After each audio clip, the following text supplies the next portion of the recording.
old Nintendo gamer. And son.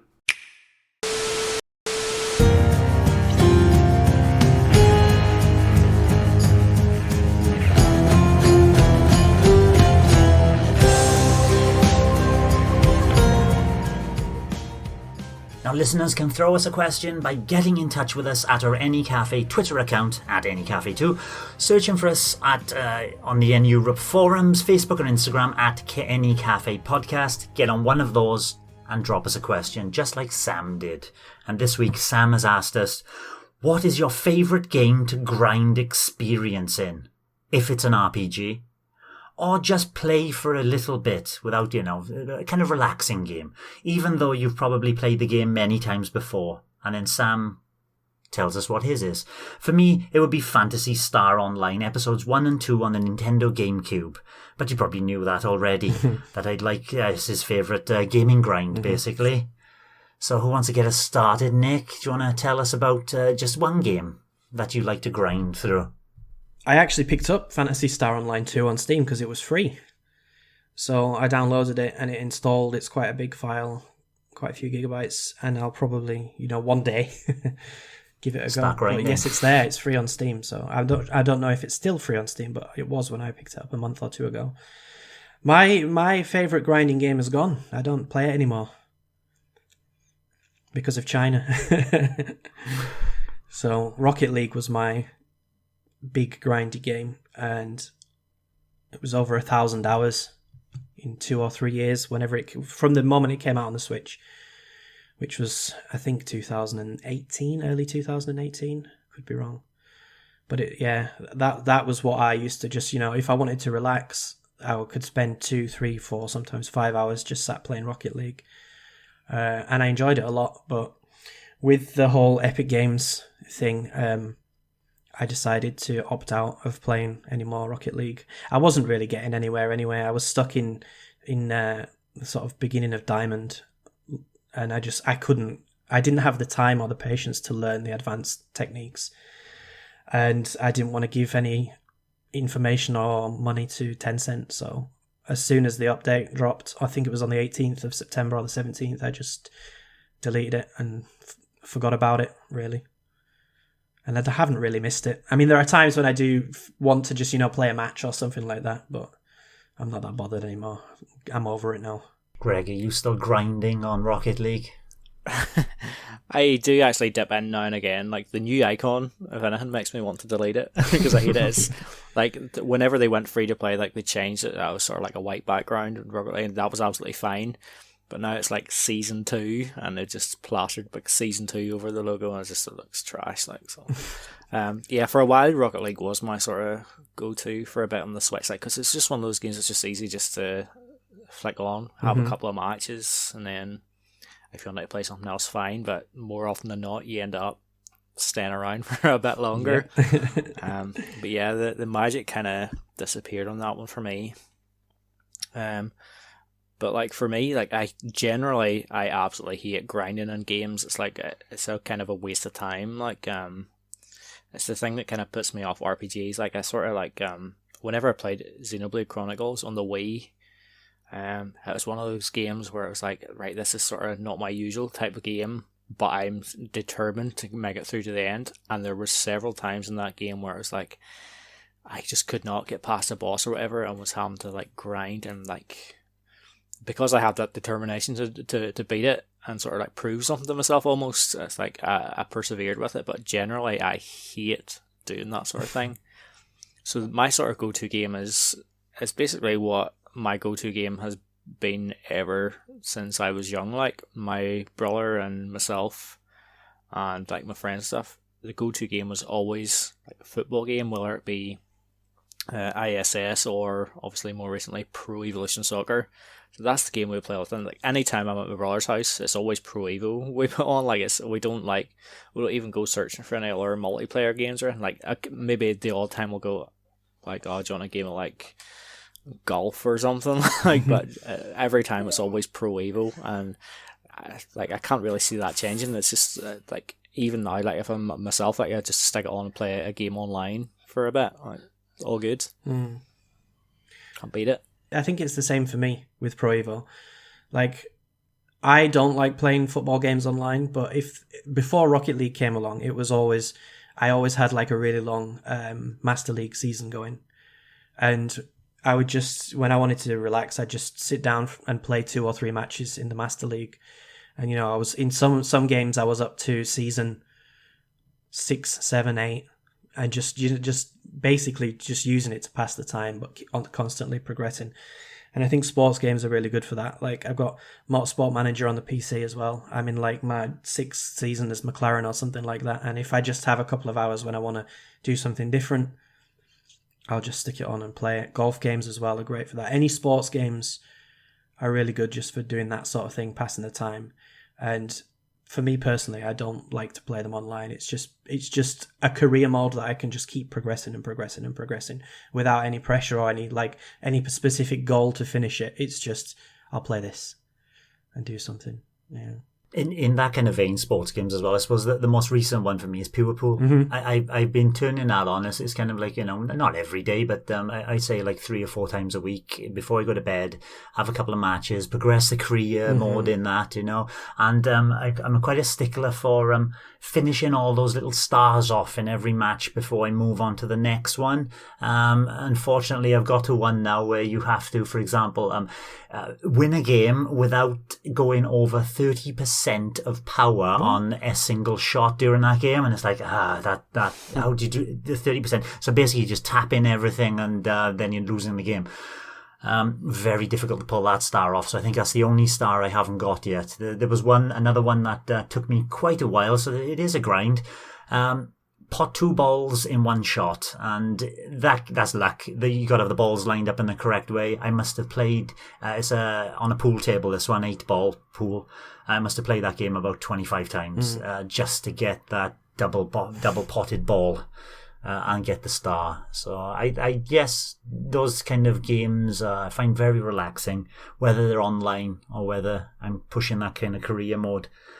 But as a juxtaposition to what Greg said, I'm reticent to start most JRPGs or RPGs in general because I know what I'm like. And if I fall for it, like Xenoblade Chronicles, I do go for the grind. And I can't stop myself because I'm enjoying the game so much. And the grinding just doesn't feel like grinding. Xenoblade Chronicles 2 is a game that... there were ones before it, but Xenoblade Chronicles 2 was the first one on Switch especially that I could just walk around for 2 hours doing nothing or doing a side mission or doing something and just steering clear of the main kind of story and pushing it because I don't need to. I'm just going to see what's over there. And the one before it was Xenoblade Chronicles X as well on the Wii U. The feeling of just getting lost in that habitat was wonderful in Xenoblade Chronicles 2 as well. So I'm reticent to start some of the big RPGs because if I fall for them, like I did for Xenoblade Chronicles 2, I'm going to spend a lot of time grinding. Yeah. But I don't typically have a game like Rocket League that I come back to. But like I said, for the time being, Pure Pool has filled that kind of niche. Xenoblade was the same for me, Xenoblade 2. Yeah. 155 hours and before I did the final boss. And by the time I got to the final boss, I was massively overleveled because I just enjoyed, doing the side missions and going through the world. And yeah, for 2 hours I could do nothing. And the battle system was always great. So it was a joy to play Xenoblade Chronicles 2. And yes, I took quite a long time off it, but every time I played it, I got really into it and just, went for it. And I guess it's the same for Breath of the Wild as well. I'm over 200 hours in that now. And occasionally I'll stick it on and just do nothing for a couple of hours. Maybe find a few Korok seeds, maybe get a few better weapons. I'm still looking for the final shrine. But it's just such a relaxing thing to put on Breath of the Wild and go from here to here. And that's it. So, yeah. My son and I recorded a video of Breath of the Wild yesterday, so I'm there commentating as my son is going around fighting Lynels and the High Nox. He fights all the Taloses, all the significant monsters of Breath of the Wild to show kind of like a monster compilation. Yeah, well, absolutely. And still, as he's riding over Central Hyrule on the Master Cycle, what a beautiful game! It still holds up perfectly. Yeah. full game playthrough again one day, maybe. Greg, anything else to add? Not really, I don't think so. Like, I would say maybe in terms of Switch, like Mario Kart is maybe a good game to like flick on, like jump online for a few races. Like, I can't really think of too much else on the Switch really, apart from obviously Rocket League, which I have played. But yeah, I suppose there's a few games where you could do that, like Splatoon 2. Yeah. But yeah, We need a Mario Golf. Yes, we do. PGA is excellent, by the way. I got that a few weeks ago on Steam. PGA 2K21. Oh, so you're going to say Switch then? Okay. Well, it's on. Well, get it on Switch as well. It's on the Yeah, Switch, yes. It is. Really, really solid golf game. I've been enjoying that a lot. The career mode, I started the career mode, and on normal, it's very hard. So, plenty of time to sink into that one. Another one that I do like grinding in recently, and that's because my son loves it as well, is Borderlands. We did the first Borderlands, of course, but now we moved on to Borderlands 2. And it's one of those games where even before we start recording, we have to sit down for 10 minutes and sort through our inventory because so much is going on constantly, a bit like Cyberpunk 2077, like you said there. There's just so much going on and so many weapons and stuff you got to sort through. And is this better? Is that better? What do I want to keep? What don't I want to keep? Because you've got limited space in your backpack. And it's a game that I don't need to go and progress the story. I'm just going to go over there and I'm going to kill 50 people because it will help with my what they call a badass rank, which will then give me buffs on maybe like melee damage or whatever that I can, buffs that I can give an extra 0.5% every time your badass rank goes up. You can choose from a random selection of like weapon damage, melee damage, weapon reload speed, turning speed. You can buff them all up, but they go up at integers of 0.5%. So you can spend a long time grinding in it if you so choose. And we have. So what you see on camera is not the whole thing. I think like the grind in something like Splatoon 2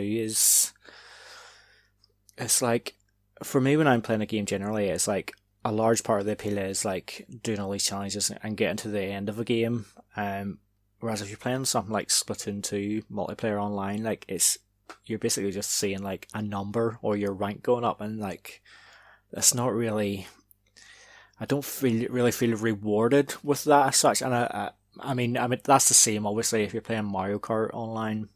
Yeah, it's just a number goes up to signify how much you've played it really. That's not really the reward for me. So it has to be sort of a game that I actually really enjoy playing for me to really hook me in. Like, is there anything at the moment?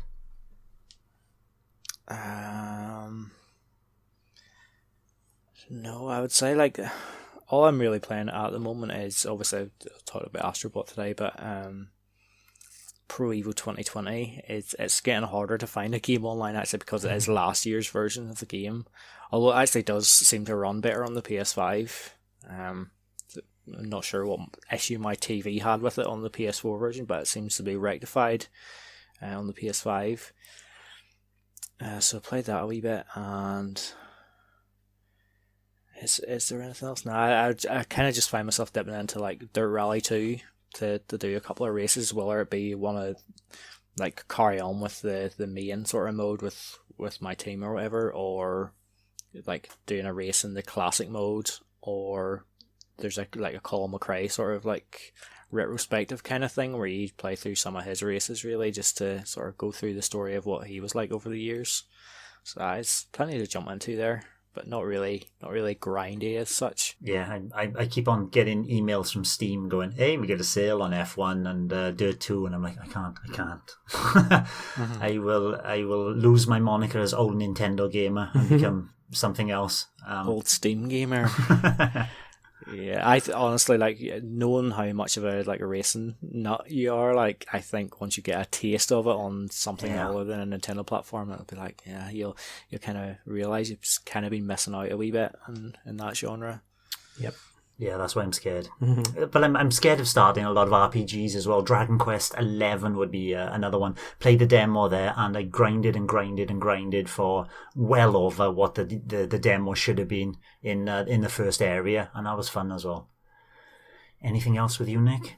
F1 career mode as well is another thing that I've been playing. Yeah. I'm on my 3rd season now, just, here and there. I'm not too bothered about, being successful. It's just, I do everything on 50%, so races usually take 45 minutes. So sometimes it's nice to just sit down in an evening and just race for 45 minutes.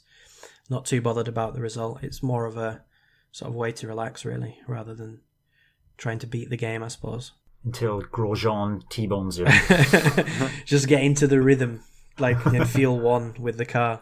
Yeah. And it becomes automatic. It's great fun. Beautiful feeling when that happens. Yeah, yeah. And There the is- track inside out. Yeah, there's certainly a satisfaction in that, because if you're ever playing something like Mario Kart or any sort of racing game, really, it's ultimately, you have to sort of win to be able to progress to the next bit. Mm-hmm. But I've sort of been finding myself when I'm playing Dirt Rally 2, for example, it's even if I do a big crash, I'm not immediately jumping to restart the race. It's well, this is just the way things have panned out, and I'll finish the race, finish what may, and we'll pick up the pieces next time. Mm-hmm. Yeah. It's that's the same for me with the rally games and with Dirt Rally 2 and with F1. I've got Dirt Rally 2 on hard and I've got F1 on legendary difficulty. And it doesn't bother me if I come last or, if I don't win the race. It's just, can I keep up with them, basically? And if the answer is no, I don't when I was a kid, I would have got frustrated and angry and thrown the controller or something.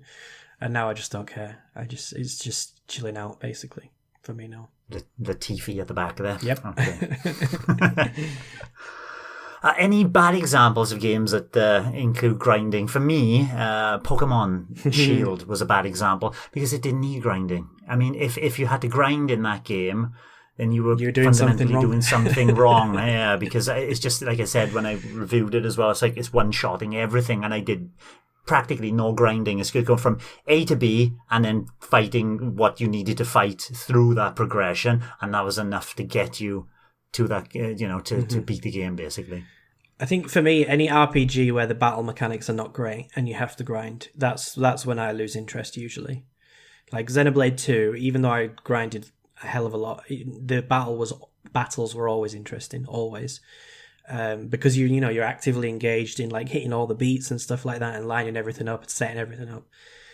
But other turn-based RPGs which are a little bit slow, if you have to grind a lot in them, that really puts me off, and I lose interest very, very quickly. So it's not all RPGs where grinding's fun, definitely. It's a lot of historical RPGs as well. Maybe that's why I couldn't get into them as a kid as well. Mm-hmm.